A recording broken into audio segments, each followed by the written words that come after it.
Good afternoon, ladies and gentlemen. You have tuned into the Rebel Daily Roundup on this, a Friday, January 26, 2024. I'm David Menzies, and my co-host, well, let me tell you a little bit about my co-host. Folks, do you know today is National Have Fun at Work Day? And I would like to comply, but it might be an HR violation. She is the she-devil with a spatula. She is the Khaleesi of the greater Coburg area. She is Tamara Ugolini. Are you having fun at work yet, Tamara? You know what? There's never a dull day, especially when it comes to working alongside the iconic David Menzies. Especially being back in the flesh here. It's been a long time, I guess, since, I can't remember. Not this year, that's for certain, since last time we were sitting in these chairs in front of our viewer audience. So it's I'm excited, but a little bit rusty. So we'll see how this goes. I know, I feel your pain, Tamara Ugolini. It used to be Sheila and I, and occasionally you and Alexa would jump in. We would do this 4 days a week. But you see, super producer Efren, he was kind of like the farmer down at the barn. He decided it was time to put me out to pasture, and so he led me by the nose off the set. No, I'm just kidding. They thought I could be more effective, and I agree, going out into the field, because 100%. There is just so much insanity out there. Before we get into the nitty-gritty, and we do have a lot of insanity, speaking about mental illness, and things like, Tucker Carlson derangement syndrome. I just want to say a belated happy Rabbi Burns Day to all our Scottish viewers. That was yesterday, of course. In fact, Tamara Ugolini, in honor of the great Scottish poet, I was going to pen a poem for you, my dear, but I just couldn't come up with a rhyming stanza to Hickory Dickory Dock. Oh! What do you think about that? Maybe for Valentine's Day. It's just around the corner, don't you know? Watch out, Lady Menzies. No, you should channel your efforts there, David. Don't waste them on me. Without further ado, so we have I guess one of the biggest stories in Canadian news is the fact that U.S. commentator Tucker Carlson can trigger the Liberals so fiercely just simply by coming to Canada and talking to Canadians who hold a conservative worldview. So extreme and radical of them. How dare they? So for anybody who isn't familiar, Tucker Carlson made 2 appearances in Alberta. Was that yesterday or the day before? I'm getting my days all mixed up here. I believe it was Thursday, so yesterday. No, I think it was Wednesday, wasn't it? It was Wednesday, yes. Okay. Thanks, David. And so for anybody who isn't familiar with that, we have a couple of the most kind of iconic clips from his speech there. And there was Alberta Premier Danielle Smith in attendance and some other key people. So maybe we'll start off with a couple clips of Tucker and what he had to say that just was so triggering to the Liberals, and then we'll follow it up with how they have subsequently reacted. One of the first ones is basically when Tucker is condemning this new policy in British Columbia where they're going to give minors fentanyl, if you can believe it, without their parents' consent, because I guess safer supply and harm reduction strategies haven't been an absolute failure in that province since they began pioneering it in 2016. And Tucker seems very aware of the cost and the toll of these policies. Let's have a listen. Incredible. If you have a government that is giving fentanyl to your children, as they are in BC, and notice your premier has a no fentanyl to kids policy, God bless her. I know, and you're applauding. I mean, and I'm applauding, and I'm grateful. But how distorted is your world where you have to applaud the one politician's like, we're not going to give fentanyl to the kids today. Okay, but then take 2 steps further back from that and ask yourself, if someone's giving fentanyl to your children, what's kind of the message of that? Well, they're trying to kill your children, obviously. Fentanyl? It's the #1 cause of death under 40 in the United States. #1 in the whole country, followed by suicide. If you want to know where we are, we're about 2 years behind you. And it's only because we have a louder media space than you do that we aren't ahead of you. But if someone's giving fentanyl to your children without telling you, they're trying to kill your children, which are your inheritance, so the only meaningful thing you will ever produce on earth, okay, are your children. That's the first thing to know. You know, Tamara Ugolini, the first thing I want to address is this is without parental consent. I know you're a mother, so you probably understand where I'm going with this. When my kids were minors in the school system, if they wanted to get on a school bus and take a field trip from Richmond Hill to the Royal Ontario Museum in downtown Toronto, we had to fill out like 8 sheets of permission forms. 8 sheets for just a field trip, in which there was absolutely 0.0% danger. And suddenly, that's okay, but it's not okay to even inform the parents that they're going to have these hard drugs ingested. I can't make sense of this. Yeah, and that still persists to this day. You know, if there's a field trip or there's any sort of outside of school, even I think when they walk around the perimeter of the school for things like the Terry Fox run, you have to sign a waiver for your child to be able to partake in that. And yet, yes, here we are in bizarro world, upside down world, Justin Trudeau's clown Canada, where you can give fentanyl to minors without even letting their parents know. And another egregious thing that happens in this country is the idea of socially transitioning children at school without their parents' consent. So a similar kind of unfolding in here where the wishes and the agenda of the state supersedes the parents' right to know and consent to what is happening with their children who are minors, who can't vote, who can't, buy a pack of cigarettes, who can't go and purchase a bottle of liquor, legally from the LCBO. But yet here they are being able to make these life-changing decisions based on very little evidence that they are effective or safe without their parents' ability to be able to say, hey, wait a minute, let's weigh the risk and the benefit and let's have a conversation about this. And I note here that Carlson also has some really powerful things to say on the topic of gender transitioning and ideology that has been proliferating our publicly funded schools for the better part of, several years now. That's really scary.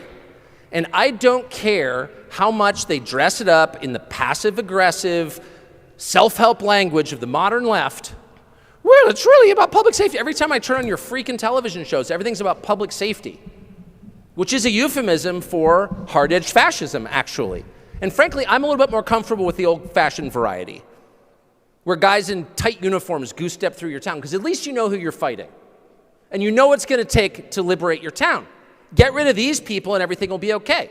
But when they show up and they're therapists with advanced degrees, and they look at you in the face and say, no, actually, little Dylan just needs more fentanyl. Little Dylan's actually a girl. And we're going to, yes, he's a girl. Sorry, she's a girl. She's a girl. And if you don't agree, well, maybe we may have to remove Dylan to more care-affirming custody. Oh, you're going to take my kids away because I don't want to castrate them. They'll never say that, of course, because clear language is their enemy, because clear language exposes who they really are.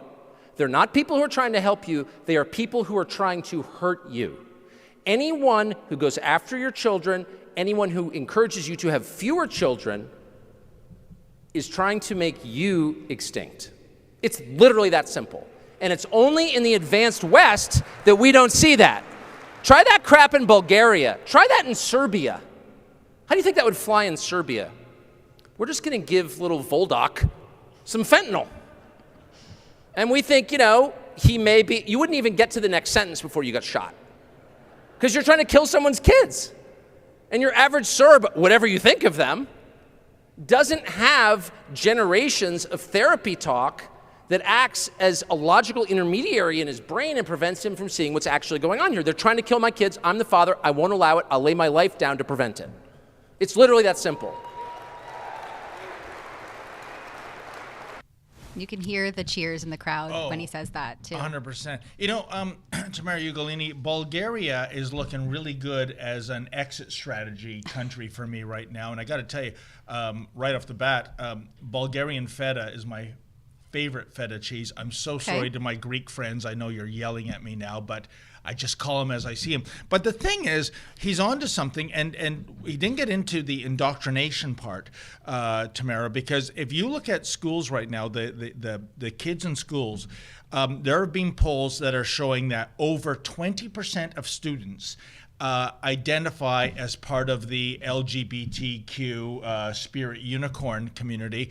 I'm not buying that, because let's look at the stats. While the left would like you to believe that community represents 10% of the global population, that's false. It's really under 2%. Mm-hmm. And of that 2%, it is a rounding error, in terms of those in the trans community. And that's important because and you even see in that community divisions, gays against groomers, LGB without the T. And in that particular instance, Tamara, that's lesbians, gays, and bisexuals going, wait a minute, no, we're not part of Team T, Team Trans, because they realize that radical agenda is a war on them as lesbians, homosexuals, and bisexuals. And by that I mean, let's take an example, a 9-year-old boy, maybe, he's not into sports, maybe he's being a little effeminate, but,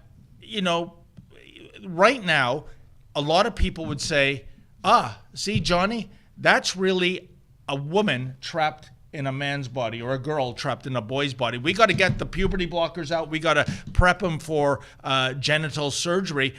But give it some time, because maybe at the time he's, 17, 18, it turns out, you know what?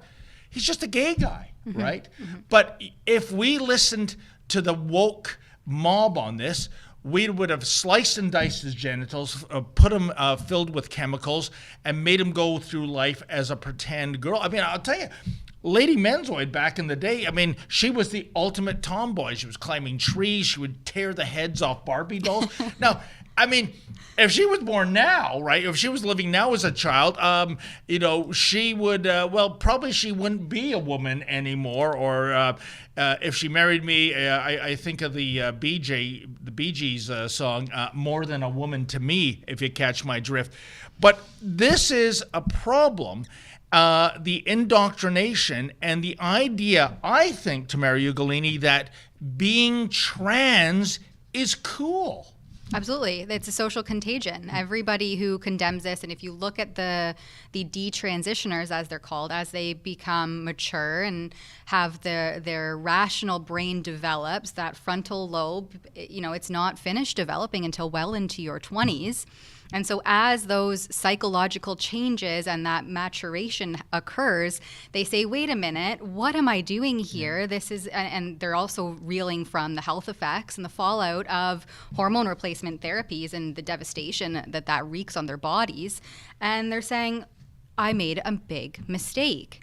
And so we can see that this social contagion has contaminated the minds of young, impressionable children who oftentimes just don't really have anywhere to fit in, right? And you shouldn't as a youth. Yeah. You're discovering who you are. Yeah. You're sorting out some serious identity,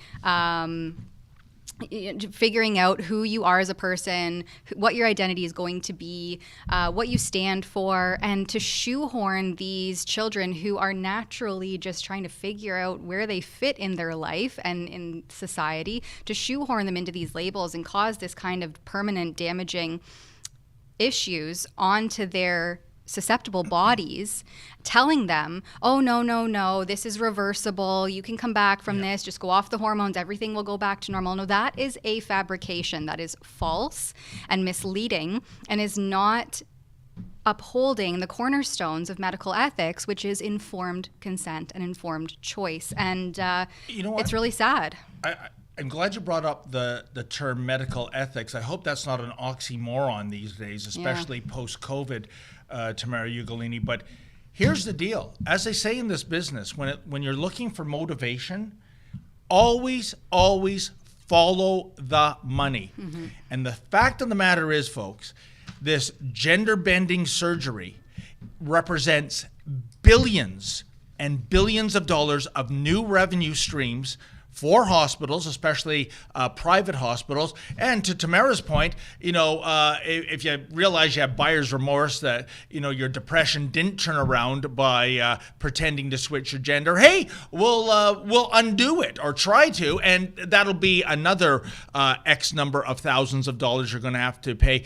These doctors behind this, you have totally sacrificed the Hippocratic Oath, which literally means do no harm, right? You don't have morals, you don't have ethics. It's about the almighty buck, and the idea you are having your focus on children, on minors that shouldn't be allowed to make a decision like this.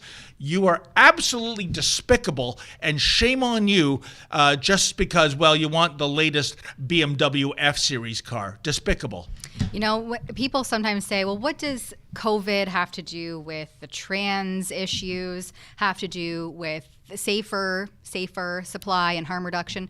And I simply say all roads lead back to pharma.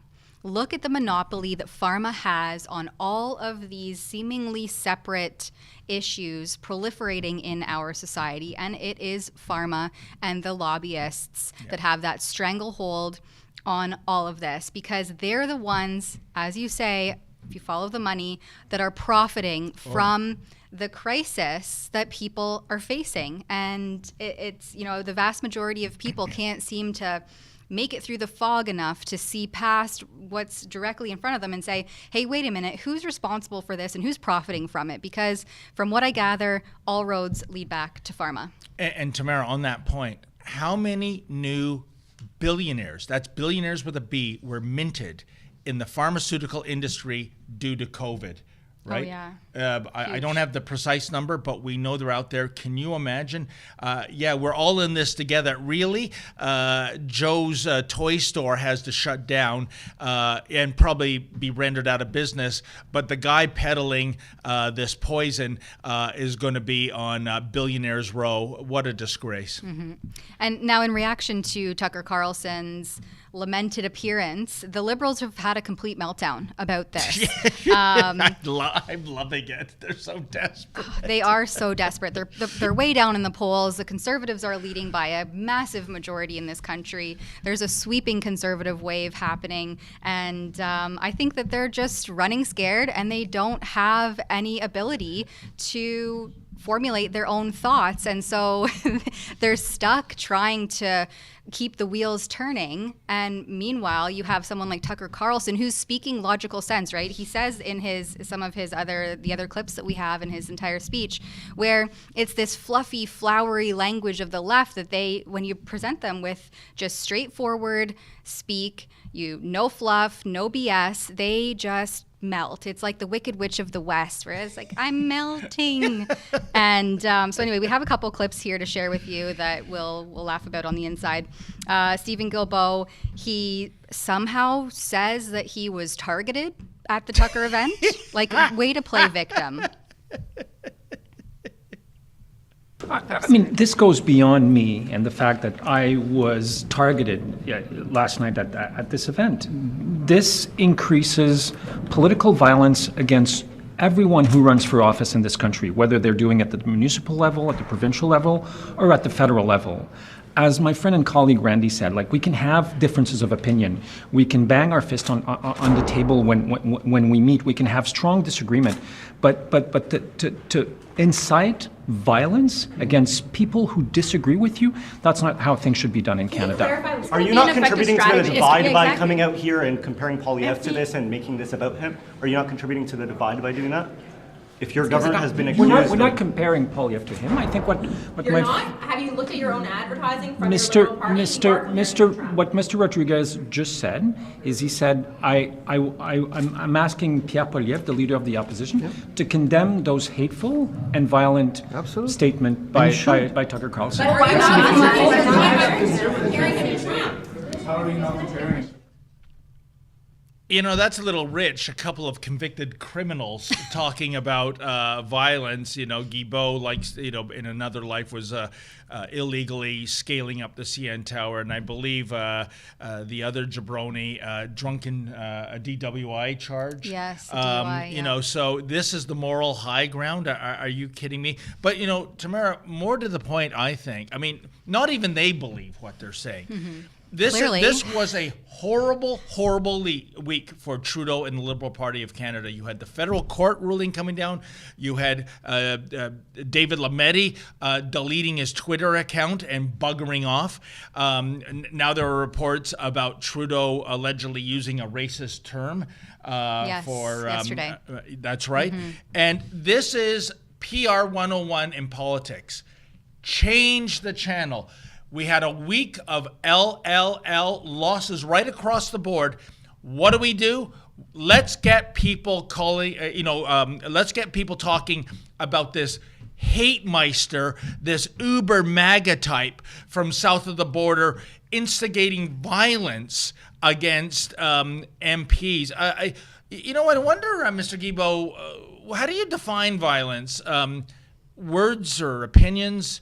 Or ideology you don't agree with, or, you know, kind of what happened to me 2 weeks ago in Richmond Hill when one of your Royal Canadian Mounted henchmen bounced my head off of a wall for asking Fraulein Freeland an insensitive question. Yeah, you see what I'm getting at, Tamara? There is actual real violence carried out by this party, and then there's this phony baloney violence. Here we go, in case anyone missed it.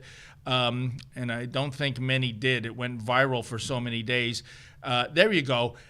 They know who I am. They know I mean no harm. Mm-hmm. If they didn't know who I am, they see the Rebel News mic flash.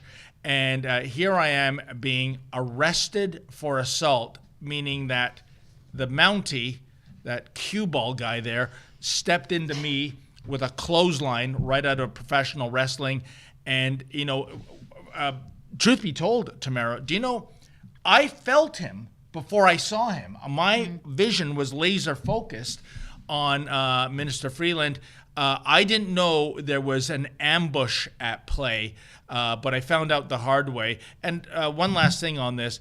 What does it say about this so-called assault? I mean, assaulting a peace officer, that's a really big deal, folks. But why was it in less than an hour, cue ball decided to drop the charges? But wait a minute, he was so offended. I had assaulted a peace. It was witnessed by several people, including other police officers, video recorded by probably 24 people.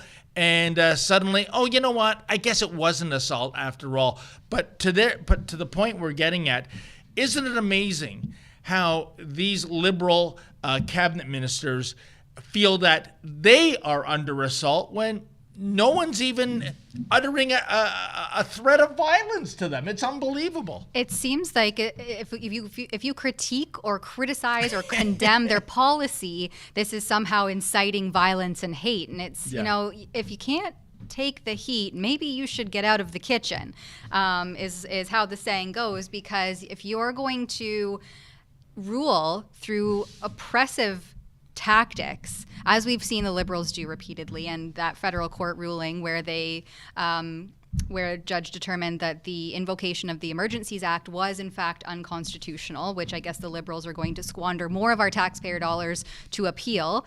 That is proof in the pudding of the oppressive regime that we live under in Canada, where if you criticize or condemn or even question the validity of the policies that they institute on everybody indiscriminately, you're somehow seen as a far-right bigot who's inciting hate and violence.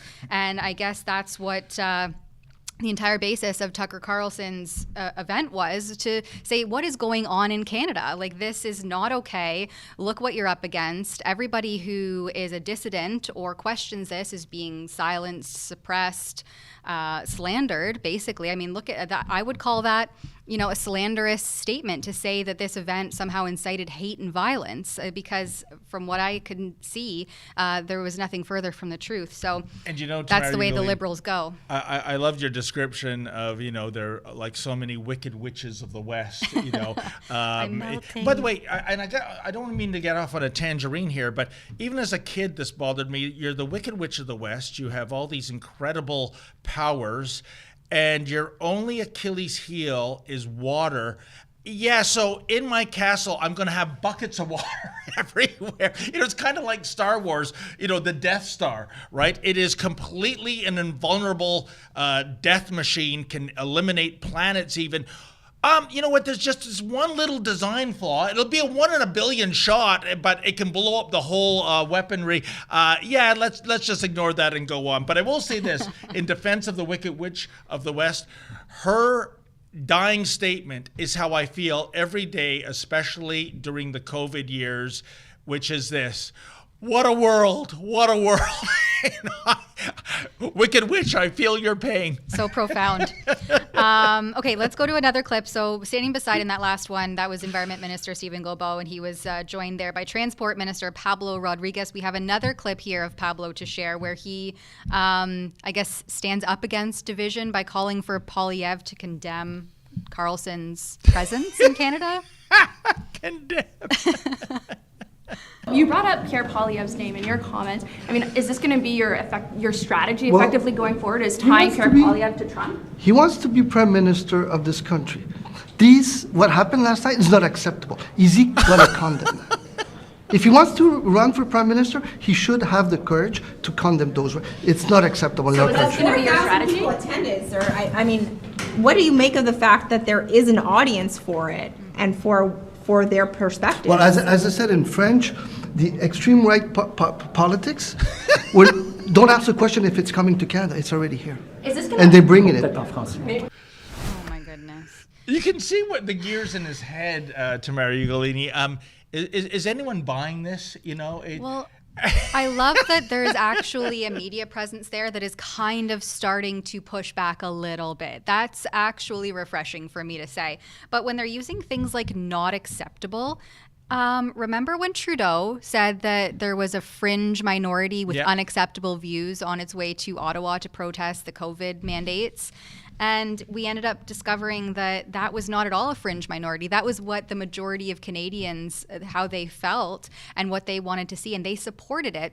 And so what do the Liberals do? Well, they invoke that unconstitutional Emergencies Act used to quell and squash a peaceful protest, and then they seize the bank accounts of anybody who continued or had, to that point, supported the convoy even before it reached Ottawa. If you donated $10 to the GoFundMe while you were on the the watch list as a domestic terrorist. And so when you have these ministers say that Tucker Carlson coming to Alberta wasn't an acceptable event to run, I say, watch out, everybody, because maybe your bank account will be seized next. But you know what? Isn't that very telling, Tamara Ugolini? Not acceptable. So you mean freedom of speech, freedom of assembly, freedom of expression. There was like 4,000 people plus in Calgary, almost 10,000 in Edmonton. They weren't shanghaied and forced at gunpoint. They paid money for tickets to get there. That's not acceptable. And yet, what have we been seeing in the streets of our great Dominion since October 7th?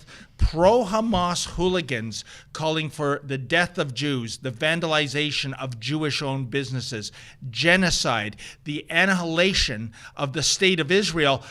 When is the Frito Bandito, Pablo Rodriguez, when is he going to come out and say that's not acceptable? Or is it, we got to weigh our options here. There might be, sadly, more people in Canada that are pro-Hamas than are pro-Israel. So it's just business, baby. We're going with the numbers. We're going to soft pedal our condemnation for people who are actually calling for death and genocide.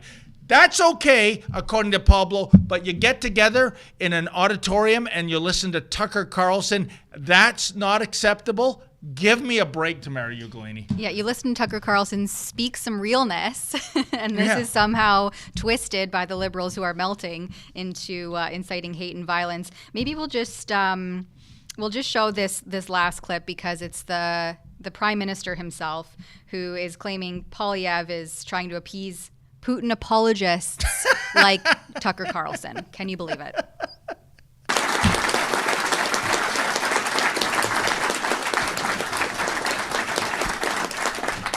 My very first call this year was with Volodymyr Zelensky, who wanted to know that Canada still stood with him, that Canadians still stood with him. And I told him, yes, we do. The Canadian government and most of the parties in the House will continue to stand with him. But Pierre Poilievre and his Conservatives chose to vote against support for Ukraine, calling it a faraway foreign land to appease Putin apologists like Tucker Carlson and those who enable him.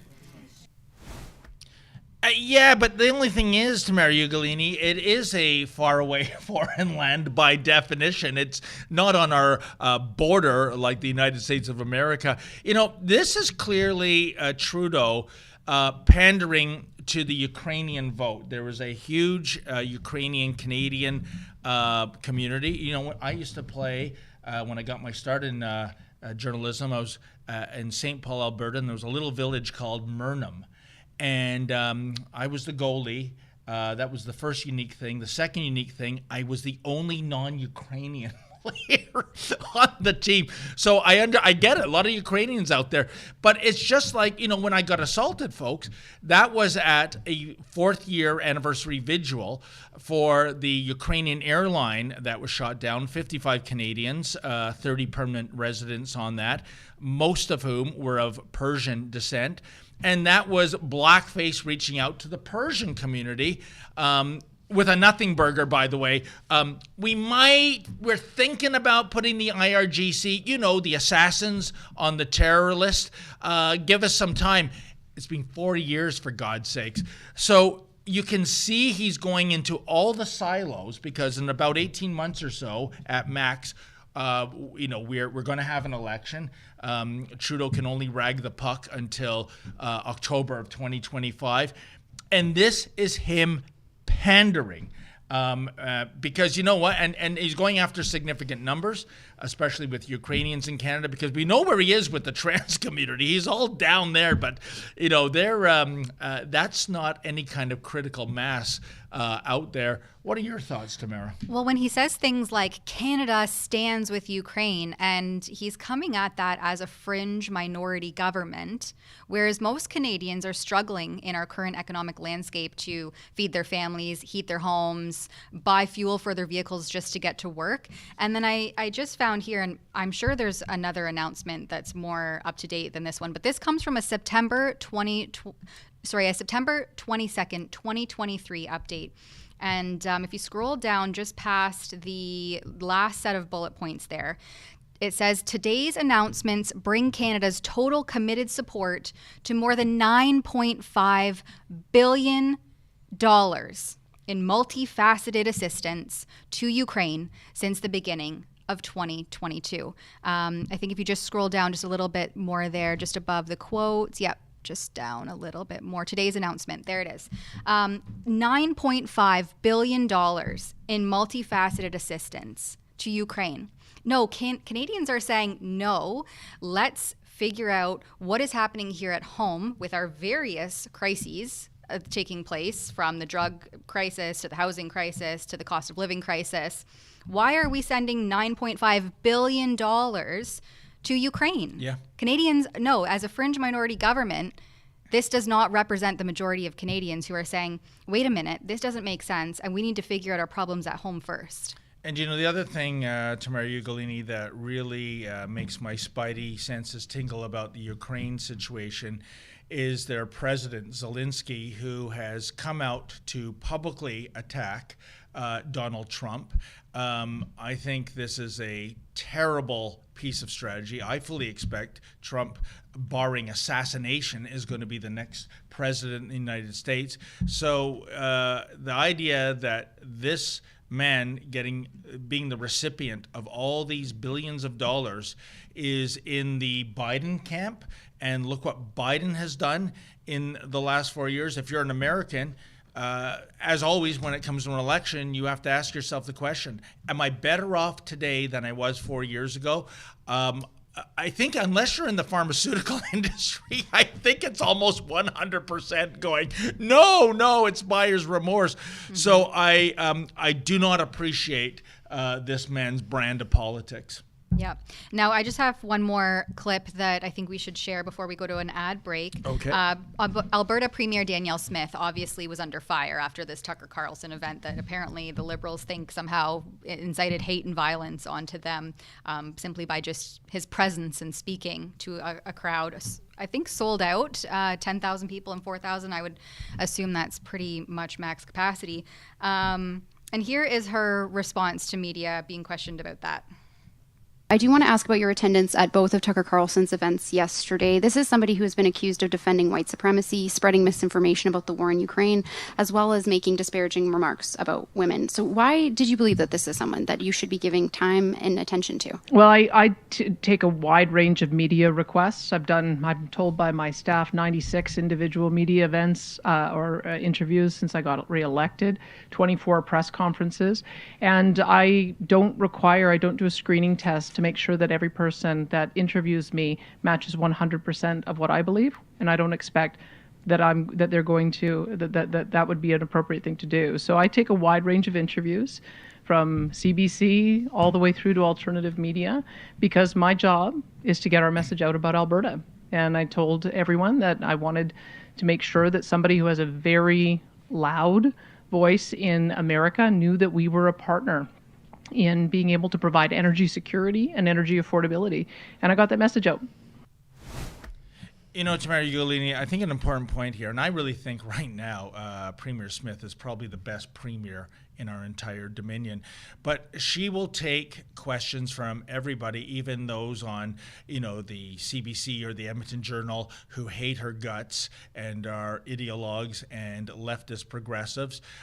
Contrast that to the Liberal Party of Canada. Myself and all my colleagues here at Rebel News, we can't get into press conferences under threat of trespass. We can't get into the House of Commons because the Parliamentary Press Gallery, which is in the Liberals' pocket, won't approve us, for members. So, it's kind of funny, Tamara. Our haters say, well, going back to that 4-year anniversary vigil for the Iranian massacre by shooting down the Ukrainian airline, why was Menzies harassing, Minister Freeland, on a public sidewalk? Guys, that's the only way we get to ask questions, is out in public trying to scrum them, a time-honored tactic of journalism, I might add. So, And then the other point is Premier Smith or her party had absolutely nothing to do with the organization of these events. She was an invited guest and she accepted. So I contrast Premier Smith being open to any and all media, including the hostiles, whereas if you're Justin Trudeau and his Liberals, it is only the state-approved, taxpayer-funded trained SEALs and government stenographers that are allowed into venues. Yeah, and I like that tweet that she put out there, or maybe it's just, I think it's called a post now that's on X, formerly Twitter. But Danielle Smith sends out a packed house in Edmonton, Alberta, to witness free debate, thought, and expression. We need more of this from all sides. And I think that attests to exactly what you've said. Progress isn't born from just being coddled in an echo chamber. Progress is born from having robust debate, and trying to sort out our issues from a multifaceted thought approach. And we've seen that under the oppressive regime of the Justin Trudeau Liberals, where progress just sends us around in circles and circles and circles, and no one, after 8 years of his rule, 9 years, is better off. Yeah. So I don't know how we're expected to progress as a society when we just become boxed into these labels and echo chambers. It's really disheartening, but refreshing to see at least some people continuing to uphold true progress in our country. And Tamara Ugolini, I see the other post in the corner there. There we go. Thank you, super producer Olivia. You have Jordan Peterson, Premier Smith, Tucker Carlson, and Conrad Black. Boy, that's my version of a political Fantastic Four. And, to see the mainstream media folks turn into petulant children. Andrew Coyne, who commits the most heinous sin when it comes to journalism, and that's he's boring. In this business, be good, be bad, be so bad you're good, but coin is boring. He retweeted that post, and his comment was, "You deserve each other." What a little petulant crying child you are. I mean, it is just unbelievable that I think we actually have, there we go. In fairness, they deserve each other. What do you mean by that? Yet another Globe and Mail sissy who is upset that somebody that they don't like is getting all the world attention, at least for one evening, and he's got to condemn it and not even explain, folks, why they deserve each other. He just says it dismissively, like, you know why they're mega MAGA people. Well, actually, just MAGA regular, actually. But again, this coming from the most boring man in Canadian journalism. If I was any of those four, I would wear that condemnation as a badge of honor. That's right. All right, let's go to a really quick ad break here, and then we'll come back to talk about former Justice Minister Lametti's resignation. Oh, the timing is impeccable, isn't it? COVID self again, you're not alone. The wellness company's Spike Support Formula is an all-natural supplement to help people do just that. It was created by cardiologist Peter McCullough and his expert team of doctors to help the people experiencing effects from COVID and the you-know-what. Go to twc.health/rebel today. Justin Trudeau's new censorship law, Bill C-18, it's a shakedown and a desperate attempt to keep the mainstream media afloat. Many have already lost their ability to access our Facebook and Instagram pages. The blackout will soon affect every user in Canada. We've partnered with Private Internet Access, a VPN provider dedicated to safeguarding digital privacy. For just $2 a month, you can maintain your access to our content across all your devices at piavpn.com/rebelnews. By the way, on the topic of acceptability, I should say, Tamara Ugolini, Sid the Kid Fazard raises an interesting point. The Trudeau Liberals censorship bills. I think that is not acceptable. We are supposed to be a Western democracy. We are supposed to embrace free speech, free assembly, free expression, a free press, and yet the Liberals, they've bought off almost everybody, but the few independent voices that remain, that's the one burning candle out of the 99 that they have snuffed out, and they have turned into censorious thugs as opposed to parliamentarians in a democracy. They should be ashamed of themselves. That, Pablo, is unacceptable. And in better news for the Liberals, in worse news for the Liberals, we have the former Justice Minister, David Lametti, has officially resigned as Montreal Liberal MP. He will remove himself, I suppose, from his seat at the end of this month.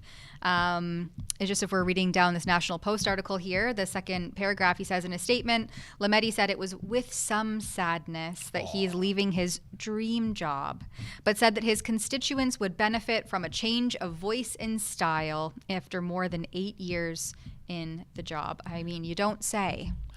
Has he already been appointed with some pork position, or is that in the moments ahead? I think he has been. But the thing that bugs me, and I'm not a lawyer, Tamara Ugolini, and maybe we should seek a legal opinion on this, he deleted his Twitter account, but that wasn't his personal account. That was his government account. That is government, or in other words, public property. I don't think, maybe I'm wrong, but I don't think you're allowed to do that.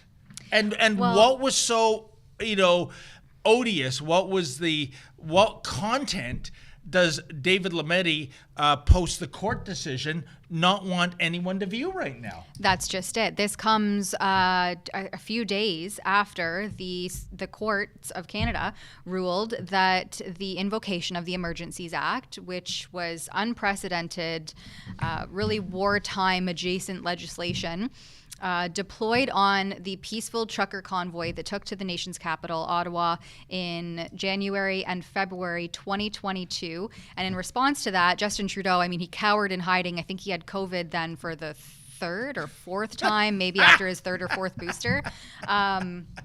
But he refused to talk to the protesters who were really protesting the cross-border travel mandates and how it would affect truckers. But then as they saw the support as they drove across Canada, it really turned into a protest against all of the COVID mandates and the COVID regime in general that enforced these diktats, public health diktats, so heavily, and without that robust discussion and debate, those things that are important to a functioning democracy. And of course, because we don't have freedom of the press in this country either, you couldn't even speak truth to power and ask any questions about how this was all coming to fruition, because you simply, as David mentioned earlier, aren't allowed to go to press conferences or ask any of those impolite or controversial questions.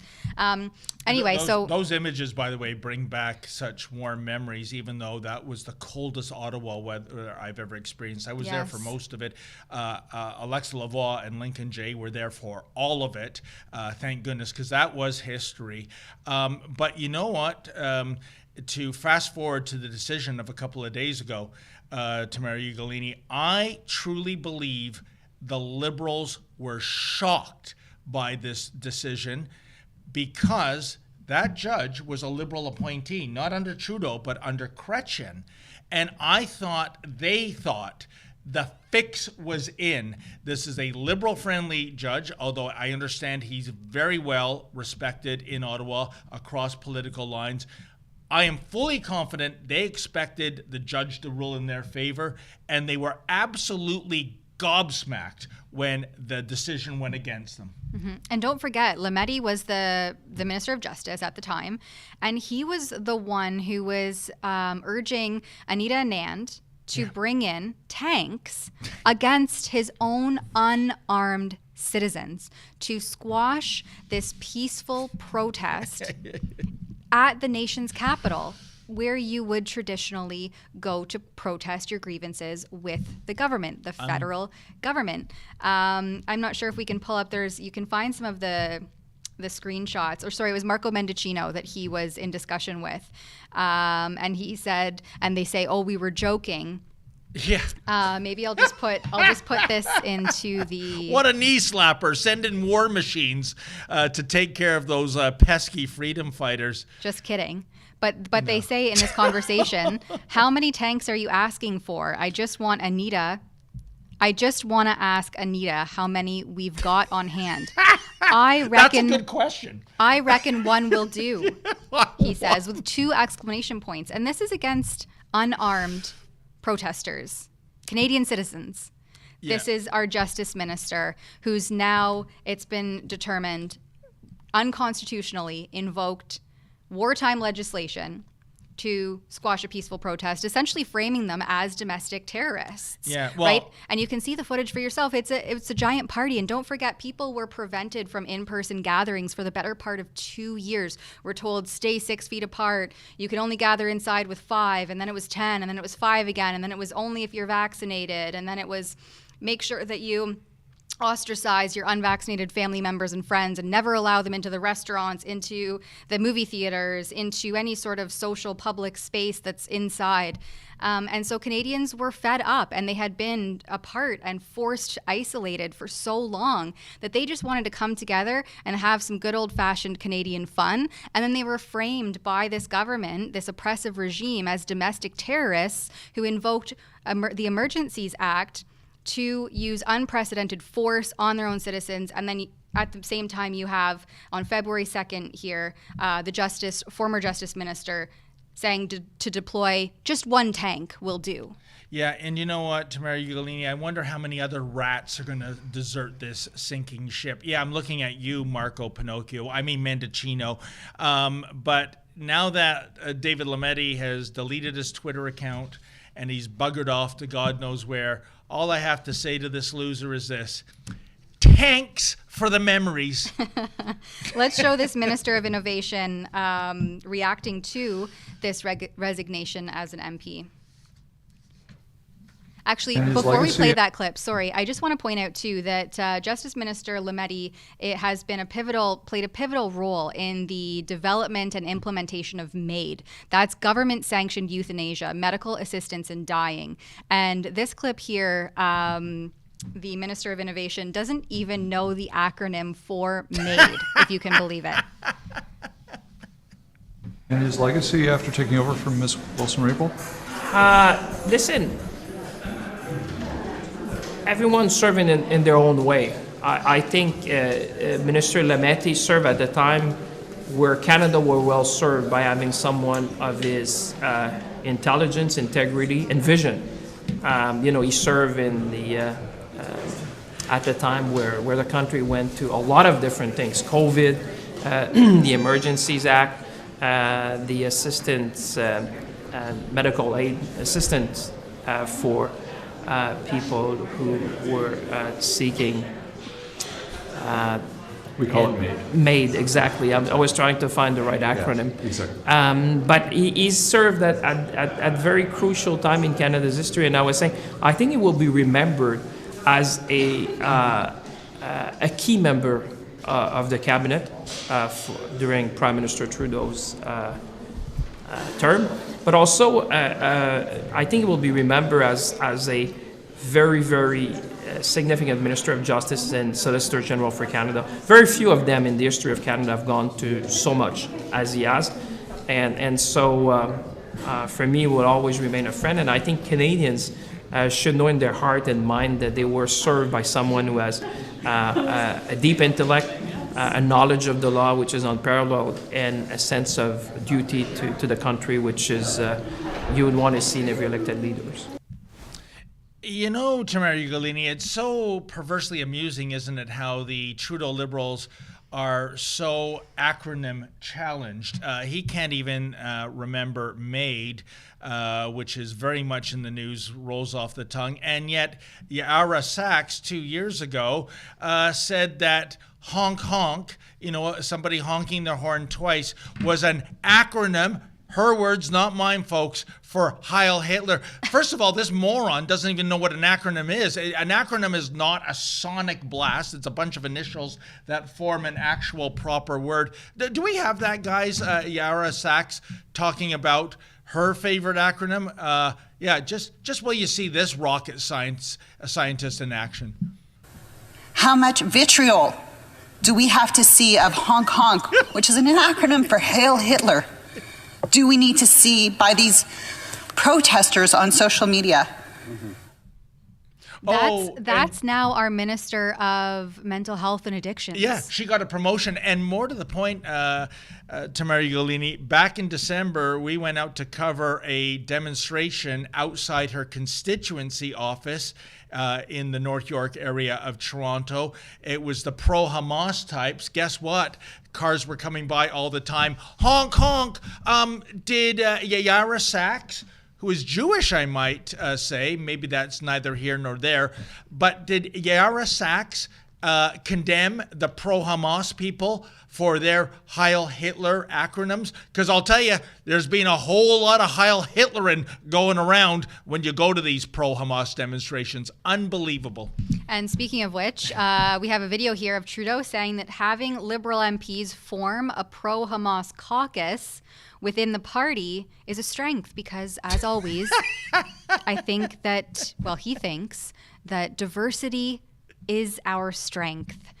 And I don't know if we have that clip quite ready yet, but is it diversity or perversity? I'm losing track here. Both, I guess, these days in Canada. I mean, we see record immigration numbers now, proving that diversity is in fact crumbling our economy. Here's the clip. We have it up. The contrast is being drawn by some of the other parties. That within our party, we have a range of voices and perspectives on some pretty big issues, including around the Middle East.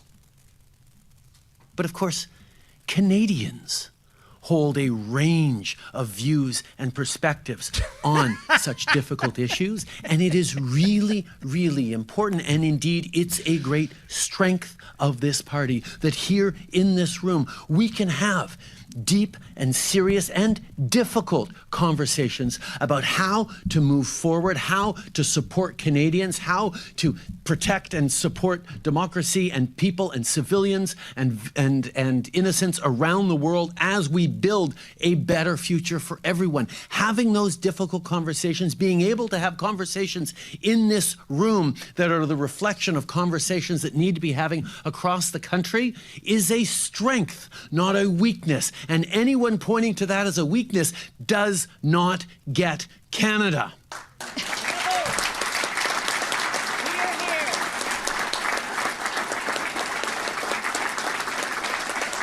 Because even as we are absolutely having difficult conversations that are the reflection of the perspectives of the world, we remain unequivocal and undivided on the fact that as we work towards a two-state solution in the Middle East, we need to make sure that we're standing against hatred and intolerance here in Canada for families across the country and for people around the world. That's what we're focused and united on. Tamara Ugolini, is this guy really that tone deaf? Is he that insular? He says Canadians hold a range of views and perspectives. Oh, yeah, that's right, Justin. Only thing is, folks, if you hold a view or perspective that is not approved by the Liberal Party of Canada, well, you know what? You'll get arrested, maybe thrown in solitary, maybe assaulted on the street, or have your bank account frozen if you've made even a $20 donation to a GoFundMe campaign. Can you believe the chutzpah of this guy basically reinventing himself as a free speech champion when he is the ultimate censorious thug? I've been around for a little while, Tamara. I have never seen a prime minister and a party act like this. Not even Papa Trudeau, who brought in the great-granddaddy of the Emergencies Act, the War Measures Act. Mm-hmm. At least in that case, there was a murder, there was a kidnapping. But Junior, man, he's making Pet look like a piker. Well, and I think it was the same day we played the clip. Transport Minister Pablo Rodriguez says, what happened last night is not acceptable. Sharing your controversial views or your criticisms of our government is not acceptable. Justin Trudeau said it himself when he referred to the convoy as it traveled across Canada to head to Ottawa, said this was a fringe minority with unacceptable views. Yeah. So it's just more political doublespeak. And I want to say that we're running up against the clock here. We have a couple super chats to get to. I know time flies when you're having fun. Especially at Fun at Work Day. There you go. By the way, I didn't all cross the the fun. line or anything. No, you're not going to file another complaint about me, right? Another. Are the rumors untrue? And Mark gives us $5, and we'll give you, 20 seconds here, David. But he says, David, or he, she, sorry, I shouldn't assume the gender. David, can you speak in your trans voice? Your video is so funny. Oh, yes. I phoned the Canadian Cancer Society helpline, even though the healthcare system is frayed at the seams, folks. The Canadian Cancer Society is advocating that trans women, that's men pretending to be women, come in for a pap smear and a cervix cancer screening. Just one hitch. Okay. There is no cervix to screen, but that's okay. We don't want to offend the feelings of these trans people. So I was doing my trans character, Davida, which was, yes, as a trans woman, I'd like to get my cervix that doesn't exist screened. That's it. You're just missing the Zed cups there. Oh, maybe we have a little clip that we can play. Okay. Oh, no, we don't. But hopefully that will do for you. Oh, we do, I think. Yes, hello there. I am a trans woman, and I'm calling about getting a cervix exam scheduled. Can you help me with that? Yeah, of course. Can I just grab your postal code? Yes, it's L4C 9V2. Okay. And just your name. My name is Davida. D-A-V-I-D-A. Davida. You know, We're having a gut laugh about that, folks, and I saw so many comments. Fun saying, at work day. There it is. Yeah, I think someone is going to sue me because he spat his coffee out his monitor and he fried it. But you know what the unfunny thing is? Catering to these mental case trans people is taking away a space from a real woman that needs a real cervix examination. The Canadian Cancer Society, you should be ashamed of yourself. For decades, Tamara, I have always bought their $100 lottery tickets. Gone. That is done. I am not contributing to you if you are going to, and you're the people, you represent doctors and scientists. You should be of the camp, follow the science, except when it comes to biology.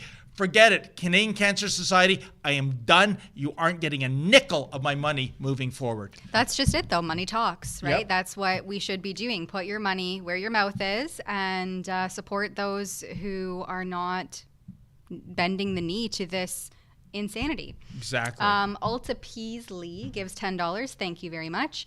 Thank you for everything you bring, David. It's amazing watching you on so many platforms. Just watched you on Megyn Kelly and Matt Walsh. There you go. Well, you know what? That's so nice. And the fact of the matter is I'm with a huge team. My beloved Tamara Ugolini here, the producers in the background. We are all fighting for the cause of justice. But to your point, my friend, isn't it amazing?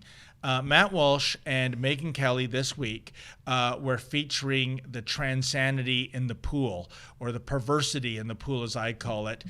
Isn't it odd, with one notable exception, Joe Warmington of the Toronto Sun, the Canadian mainstream media is absolutely silent about this story that is getting international traction. Why? It's one of two things. It's either too third rail for them. They don't want to offend Justin Trudeau because you know how hard he is as a supporter of the trans community, or these woke, imbecilic journalists in the mainstream media actually believe rubbish like a trans woman is a real woman. Yeah, maybe they should resign and write PR pieces for the Canadian Cancer Society if they feel that way. What's your take on that, Tamara? This gets international publicity, but radio silence when it comes to Canada. Yeah, that seems to be the way it goes these days. Canada is captured by these ideologues. They've had, I think it was Klaus Schwab from the World Economic Forum, he says penetrate the cabinets, and they have. And so you hear radio silence in Canada on the criticisms with these policies because it's all intertwined. And in the America and the U.S., I think one of the other clips that we didn't play from Tucker Carlson was just that they actually still have more of a free media landscape in the United States, and that is why they're not quite as far gone as we are here in Canada. And they have two of the most beautiful documents ever written, the Constitution and the Bill of Rights, which even in the U.S., even with the First Amendment, is under attack by the leftists and the progressives and the Marxists. Oh, you know what? Yeah, those documents are overrated. They were written by white male slave owners. To my American friends, never let that, the First Amendment go by the wayside, because then you are on the slippery slope to Canada, a banana republic, right? Oh, no, I take that back. We can't grow bananas in Canada. It's too cold. Call us a maple syrup republic, okay? There you go. A couple more. Bill CF7 gives $5. Thank you. David, I'm sure Elon can open up his X account if someone asked him to. So I think that was in response to Lametti closing down. But you know what? The internet's for forever. Yep. And it's good to be aware of that. But I was on, there's the Wayback Machine, and then there's also archive.org, and I was able to dig up his old account. So there are ways that it would just take a long time to sift through, unless you had a hyperlink that you made note of or otherwise. I try to do that in my web copy, actually. The written component of my reports is include hyperlinks, because when they go back to scrub them, you can usually use the Wayback Machine or archive archive.org, save the link so that they're there for forever. And then when you go back to source them and they're gone, you can say, oh, wait a minute, I have a backup somewhere else. So there is a backup of his account on those two different websites. You just have to scroll far back to 2022 when they were dealing with this purported emergency to read those tweets. So don't you wish, Tamara Ugolini, there was a real such thing as a Wayback Machine, a time machine? Because I tell you, folks, I'm going back to 1980 when I was in high school, and I sold my comic book collection to get a used Camaro so I could get a date in high school. The Chevy failed to deliver. Had I hung on to those comic books, I could buy a new Ferrari off the lot today. Yeah, thank you to the female student body of Lawrence Park Collegiate Institute. I'll never forget. He's still holding on to that grudge. You know, in hindsight, it's always 2020, isn't it? All right, we have short staff here, $5. We're starting to egg David on a little bit, so be aware. Love you, Dave. Do you have a name for the bald-headed Gestapo punk who illegally arrested you? You know what, short staff? I think you just nailed it. Bald-headed Gestapo punk. That works for me, my friend. And talk about truth in advertising, eh, Tamara? There it is. Okay. All right, so we're just about 7 minutes past the hour, so we'll wrap up this Friday live stream. Thanks to everybody at home who joined us, and I don't know when we'll be back again. I think it will be mostly Sheila on Fridays as your host, but it was great to be here in studio. Indeed, and I just want to say to everybody in Windsor, because I know there's a big population there that cheers on Detroit teams, being that they're across the river, Lions at San Francisco. Do you know, Tamara Ugolini, I know you're not a big football fan. The Lions have been around for 90 years. Can you imagine that? Almost a century. They've never won a Super Bowl. They've never even been to a Super Bowl. That's sad. One more game against the 49ers, and they're there. My sons are in Windsor, so they're rooting them on.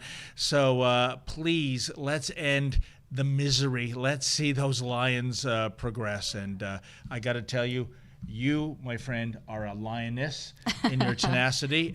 Do we have one more I heard chat? something. Do we have? Okay. We do. We Saved have by the Nana bell. Awake. There we go. We're just trying to wrap things up. He snuck in there. Nana Awake gives $10. Thank you. As a former regular donor and a female former cancer patient, I am appalled. No wonder they haven't found a cure for cancer. Shame on them. What a profound How do you find message. cervical cancer on a male anyway? Well, we live in a world now, Tamara, that my monologue was about this. It's about pretend people being catered to, about their pretend psychosis. And the fact is, we just don't have people standing up. We don't have that little boy in the classic fable saying, hey, the king's got no clothes on. And if that boy existed today, he's attacked by cancel culture. He's sent to an institution to correct his wrong think. But if we all stood up, and there's more of us than them folks, if we all had that I'm Spartacus moment and took a stand against Transanity, which is an attack on female safe spaces, not just, cancer screening or sports or shelters or even penitentiaries, we would win. And I'm going to give 6 figures of free political advice to the Pierre Poilievre conservatives. Take a stand on this issue. There are millions and millions and millions of Canadians that are ready to give you a standing ovation that we shouldn't cater to mentally ill people. They should be in an institution for their protection and ours. At the end of the day, it's a new kind of MAGA for me, Tamara Ugolini. Make asylums great again. There you have it. Riveting final thoughts with us here in the Rebel News studio at Rebel headquarters. And until next time, I think, David, your signature sign off. Go Lions and be safe and be sane. I'm here with my colleagues, Liberal caucus members, ministers all, to talk about what happened last night in Edmonton when the Premier of the province of Alberta, Danielle Smith, invites Tucker Carlson right into the heart of my riding. You can tell a lot about a person by the company they keep. And I have knocked those doors in Edmonton Centre. And I know how progressive a riding Edmonton Centre is. I've represented it since 2015. And for Danielle Smith to bring the mouthpiece of the MAGA conservative far right to Edmonton Centre to spew hate about LGBTQ2 people is beyond the pale. It's deplorable, and we won't stand for it. And I can tell you, it is completely unacceptable for the Premier of any province to say that she wants to put a target on the back of any Canadian politician and my friend and colleague Stephen Guilbeault simply for doing his job. You can have respectful discourse in this country. You can raise the issue. You can bang your fist on a table at a FedProv meeting. That's all legit. But you do not summon the dogs of MAGA conservatism to come and somehow try to scare us and to try to incite violence against politicians of any stripe. It's not acceptable. And if she would take her job seriously, she'd actually be focused on housing, on climate change, on actually solving the issues of Albertans, like forgetting her ridiculous proposal on CPP, instead of trying to summon evil forces from the United States to try to take on one of our colleagues. What is the violence, I think the Minister also said this in French, what is the violence that they are bringing to Canada? What is the political violence that you're talking about, just to be very clear? Well, to put a target on someone's back, for example. To name, what is the evil, to put someone in crosshairs that you say they're bringing here? I mean, spewing hate speech about LGBTQ people, trying to bring the kind of division that they have in the United States north of the border. MAGA-style conservatism has no place in Canada. And